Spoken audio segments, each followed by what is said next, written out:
Kenya's total export revenue to a decade high in the first half of this year. Data from the Central Bank of Kenya shows the country's export in the first 6 months of this year increased by 16.3% to 368 billion shillings. But despite the record earnings from exports, Kenya's imports rose faster in the period to 992 billion shillings. Earnings from horticulture, vegetables, cut flowers and fruits rose 30.8% to 73.1 billion shillings, while coffee was up 22% to 16.1 billion shillings in the 6 months to June 2021. In the period, Kenya exported goods valued at 369 billion shillings, which is a 10-year high despite challenges brought about by COVID-19 pandemic.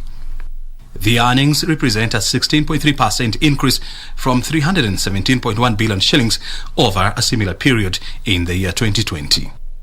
Most of Kenyan exports were to Uganda, Tanzania, United Kingdom, Netherlands and Rwanda.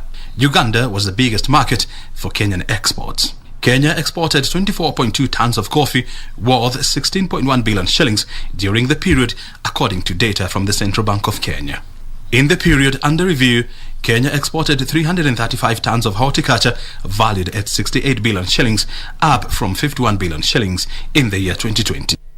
Tea earnings remained flat at 63 billion shillings after production dropped 298.5 thousand tons in the first half of the year 2020. However, despite the record half-year earnings, the gap between imports and exports expanded due to increased imports of crude oil, machinery and materials for factories.